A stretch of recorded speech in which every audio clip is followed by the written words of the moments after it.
Olá, está no ar Direito em Foco, programa de debates, entrevistas e assuntos jurídicos relevantes.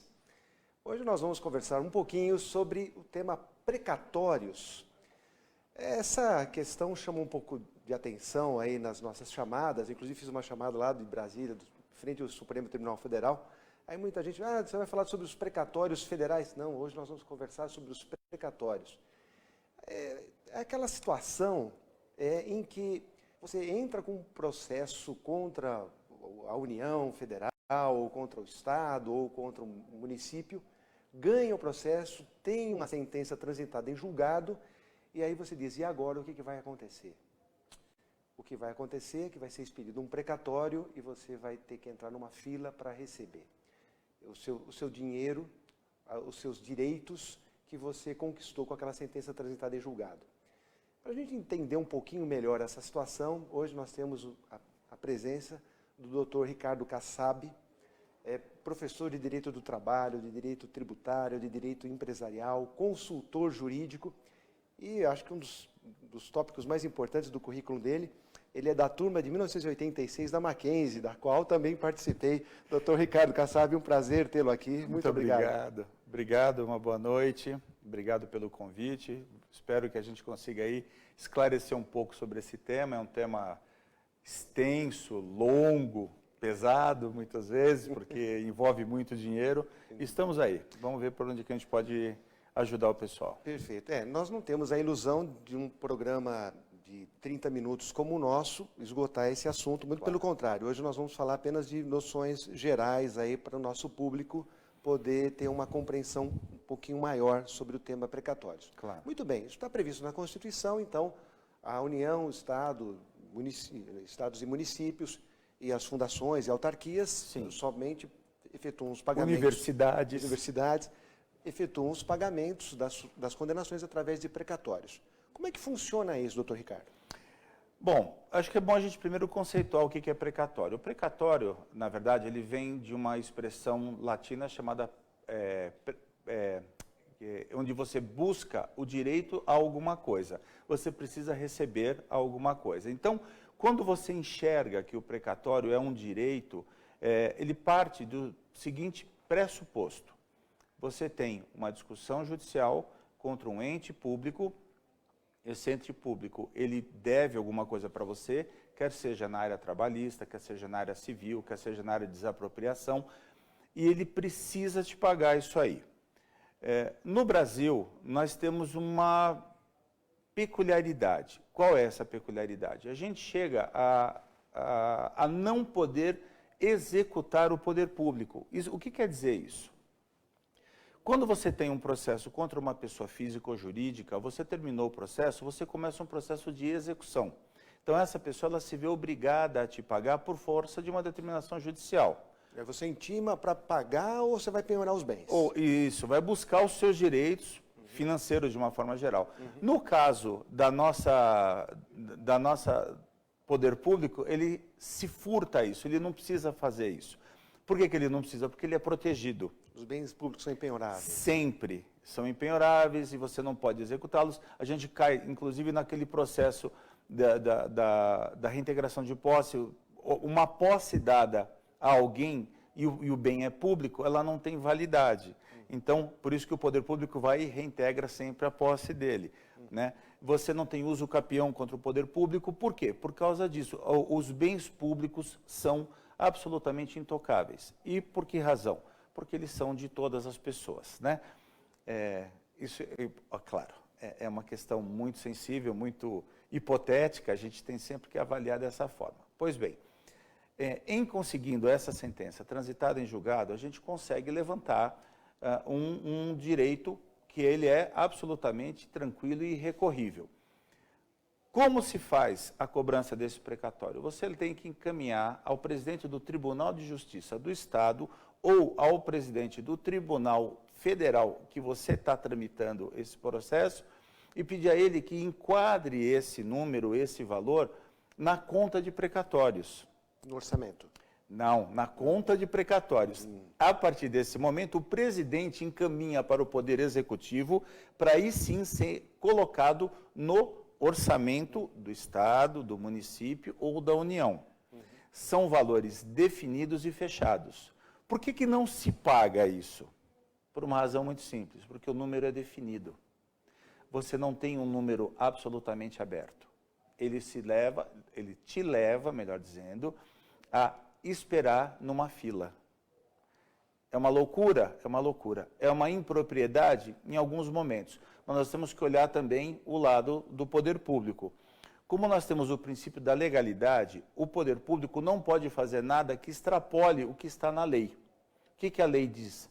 Para que você indique o valor e que você fique aguardando o pagamento. Então, o precatório nós podemos falar em uma palavra mais fora do âmbito jurídico, é uma fila. É uma fila longa, extensa e demorada. Eu entendo, a sua colocação foi muito clara no sentido de que a regra do precatório é até para proteção daquilo que é de todos. Do ente público. Da entidade pública, do patrimônio público, que em última análise é de todos nós. Certo. Mas isso não coloca aquele que tem um direito líquido e certo, que já o Poder Judiciário já disse que a pessoa tem um crédito. Não coloca numa tremenda desvantagem, porque aparentemente os precatórios em todos os entes, tanto na União Federal, nos estados e nos municípios, quando a pessoa tem um crédito de um precatório, ela põe a mão na cabeça e diz puxa vida, e agora? Agora eu pensei que tinha terminado o meu processo, e agora, na verdade, está começando um longo período de espera. Isso não causa um prejuízo para a própria sociedade também, doutor Ricardo? Certamente causa. Agora, deixa eu fazer só uma remissão histórica. Desde 1824, a nossa primeira Constituição, não existe, por parte do poder público, ou pelo menos dos políticos que prepararam esse documento, a forma de você impor ao Estado a obrigação de pagar. Então, o Estado ele não tem a obrigação de pagar, exceto pelo precatório, que ele também, a obrigação ela é relativa, porque são valores colocados e destinados no orçamento geral. Aí você me pergunta, existe essa maldade, vamos dizer assim, implícita? Existe. Existe, ela é caótica. Antiga, né? Desde 1824. Você veja, nós temos no artigo 100 da nossa Constituição, hoje, ele fala a respeito de precatórios. Só que não existe condição de você ampliar um número. Vamos colocar assim, os nossos governantes, de uma forma geral, eles não priorizam o pagamento de precatórios. Nunca priorizaram, nenhum deles, em qualquer uma das esferas, municipal, estadual e federal. O que eles fazem? Eles destinam um número. Esse número é absolutamente aleatório. Então, nós vamos pagar, por exemplo, 10 bilhões de precatórios municipais esse ano. Até esse momento, o que acontece? Você pega da fila ali, pega lá os 10 bilhões que você precisa. Colocou para pagamento, ano que vem, ou seja, no próximo orçamento, esse valor será inserido e a partir daquele momento que serão pagos os valores. E serão pagos da forma que o poder público tiver a condição de pagar. Ou ele vai pagar isso em prestações, ou ele vai pagar isso à vista. Nós temos aí modalidades que os valores são menores, que não chegam a ser precatórios, mas que podem chegar a isso, né? Perfeito, doutor Ricardo. Nessa colocação aqui, nem todos os valores de condenações se transformam em precatórios. Esses valores são valores menores. Sim. Como é essa dinâmica? Então, se eu ganhar um processo contra ou a União, ou o Estado, ou o município, e for até um determinado valor menor, eu não preciso entrar nessa fila? Como é que funciona isso? No Estado de São Paulo, assim como na União, nós temos limites, né? Nós temos são requisições de valores, de menores valores, né? Que a gente costuma chamar de RPV. O que a gente tem ali? A da União, estão limitados a 60 salários mínimos. Então, se você tem uma execução contra um ente público federal, quer seja universidade, autarquia, administração direta, indireta, etc., até 60 salários mínimos, que hoje dá aí por volta de R$60 mil, esse valor é pago sem entrar na fila do precatório. Ufa! Isso é uma das grandes saídas que foram encontradas, mas você há de convir comigo, R$ 60.000 hoje é um valor absolutamente insignificante. Normalmente... Perto do volume, lógico, Sim. quem tem esse crédito para ele é importante. Não, mas eu digo no sentido de que, vamos supor que seja um processo trabalhista, um direito trabalhista. Dificilmente, se a pessoa ganha aí por volta de R$ 3.000, R$ 4.000 por mês e tem aí um período de mais ou menos 2 anos para reclamar, já extrapolou esse número. Então, a gente não tem essa mesma condição. Esse número deveria, a meu ver, ser muito maior. Não 60 salários mínimos, mas uns 200, 300 salários mínimos, um número mais representativo. Haveria uma justiça social melhor. Certamente, haveria uma distribuição melhor, né? No estado de São Paulo, nós estamos falando em 1.135 UFESPs, que é a Unidade Fiscal do Estado de São Paulo. Isso dá em torno de R$ 30.000, ou seja, o número é menor ainda. Por que esses números são tão pequenos? Porque o poder público, para fazer qualquer desembolso, ele precisa que esse desembolso tenha uma origem. E a origem, via de regra, ela é amealhada, ela é juntada com processos tributários, ou seja, você cobra tributos, você cobra taxas, né? Então você cobra impostos, contribuições, taxas. Esses números, esses valores vão sendo juntados numa conta e dali você tem que repartir, partilhar, distribuir. E nunca você tem o interesse do poder público em fazer essa repartição juntamente com quem?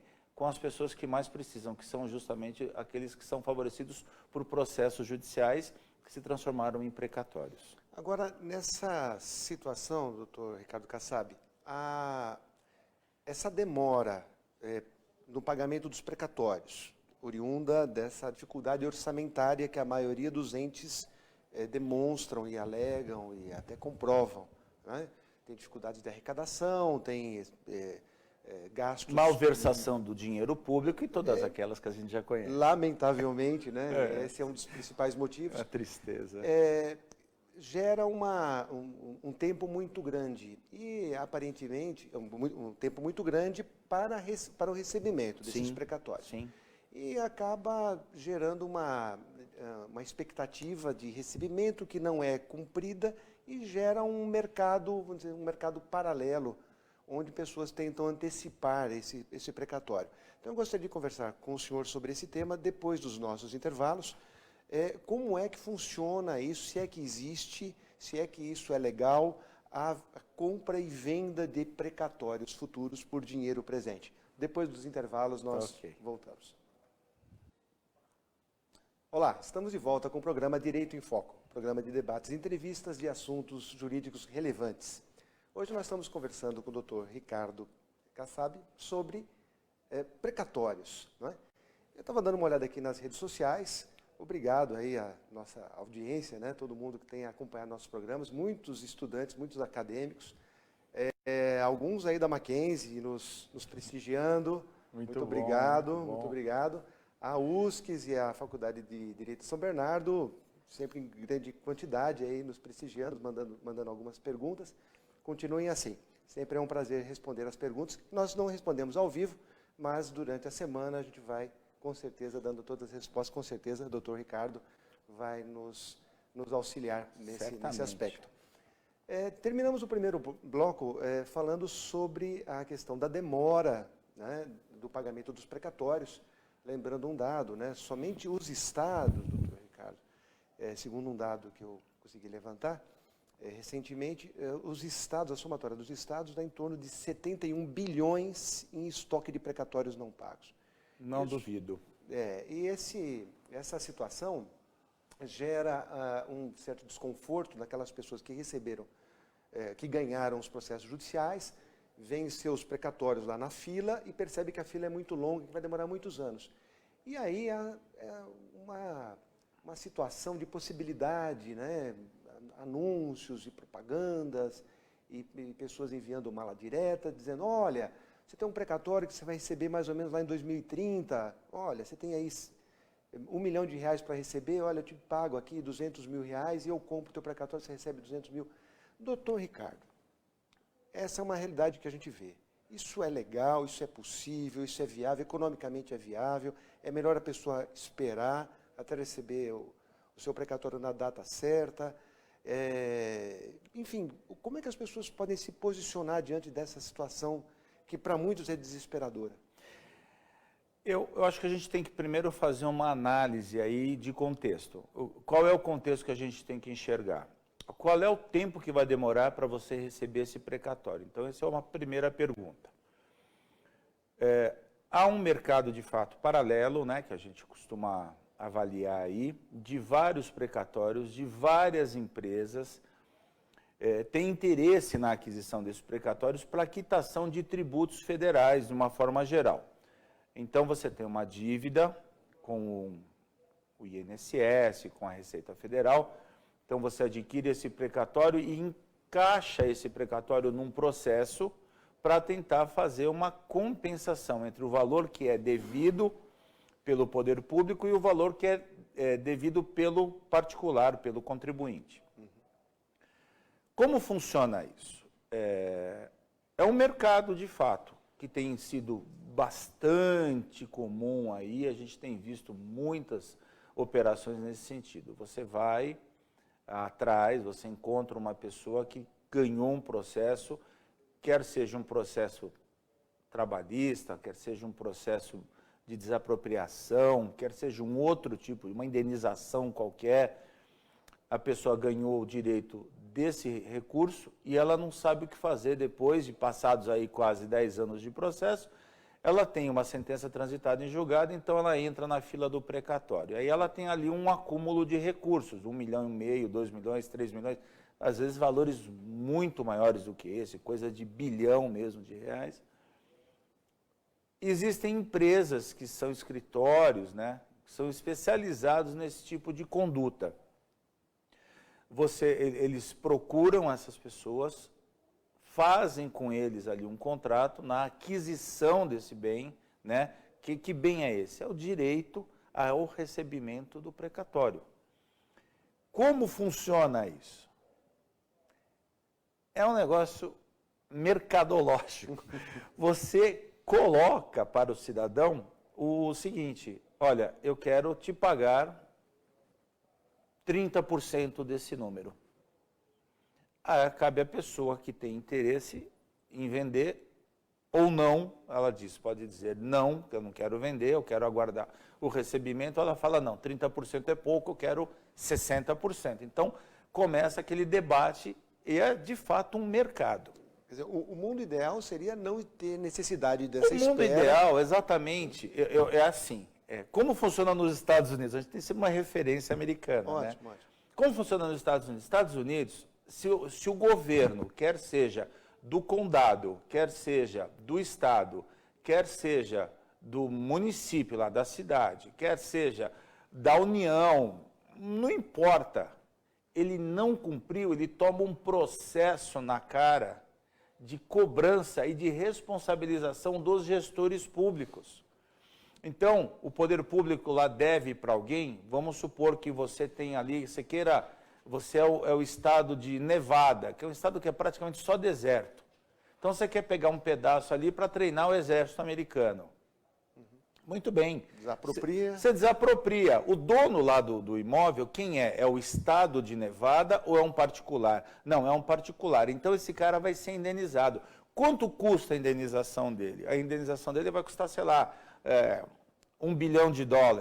Ótimo, ele não acha esse número razoável. O que ele faz? Ele discute o número, coisa de 6 meses, 1 ano no máximo, há uma sentença e o governo federal vai lá e paga isso. Não tem discussão, não tem bate-boca, não tem processo de conhecimento, não tem processo de execução, não tem nada. A coisa ali bateu... Não tem fila de precatório. Não tem fila.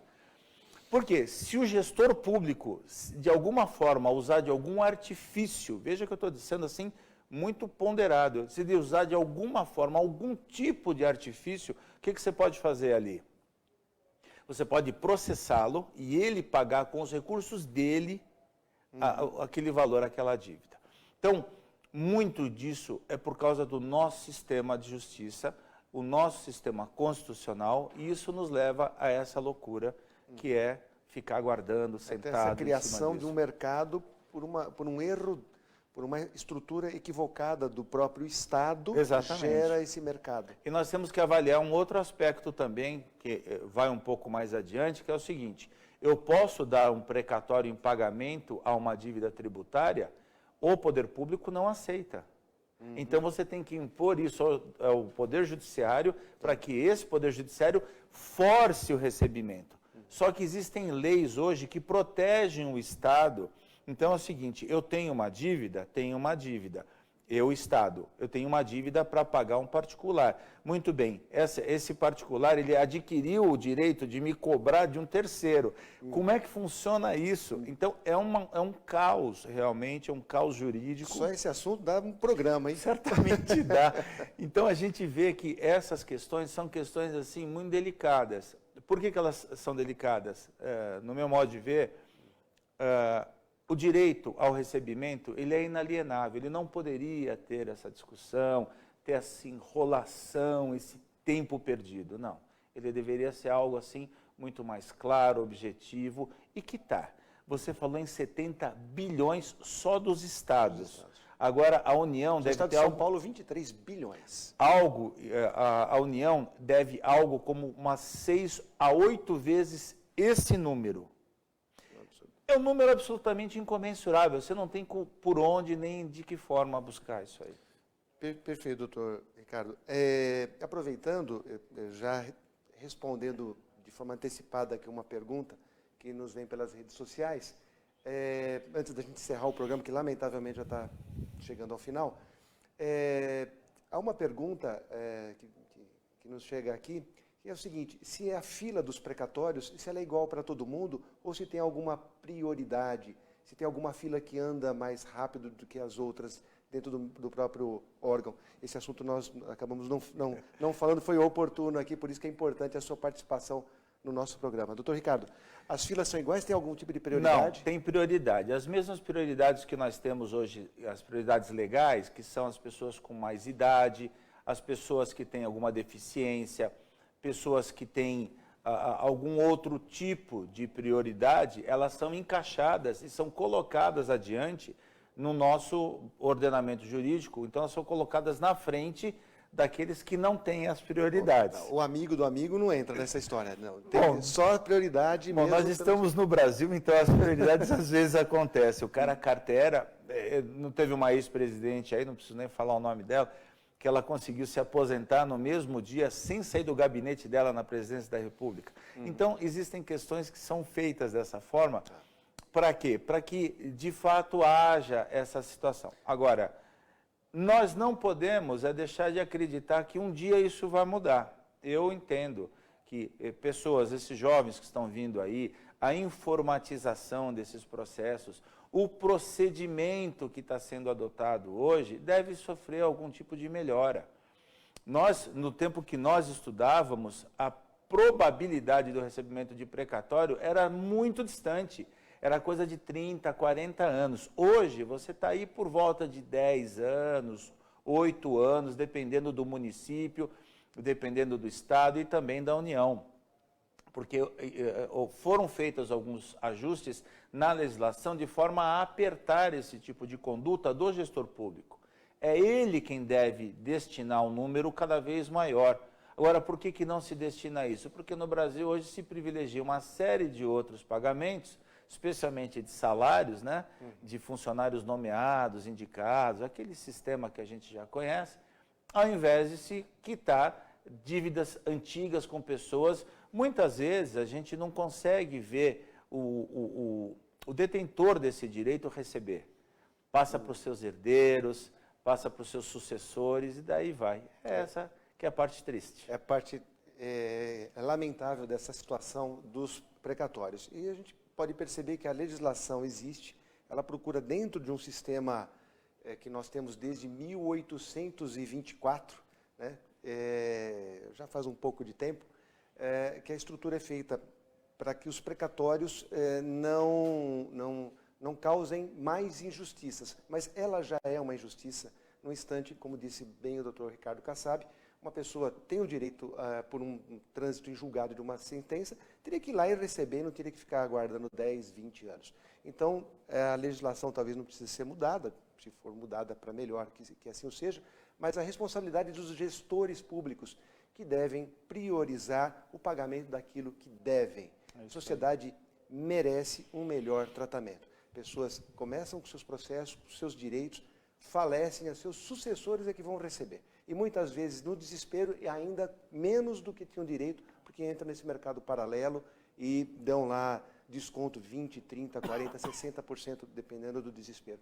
Então, essa situação é lamentável, é uma pena o Brasil ter que passar por isso, mas ainda bem que nós temos pessoas como o Dr. Ricardo Kassab, que vem aqui nos orientar, nos ensinar. Muito obrigado pela presença, foi um prazer tê-lo aqui. Obrigado, foi um grande prazer também. E o programa Direito em Foco volta na próxima semana, nesse mesmo horário. Muito obrigado e até lá.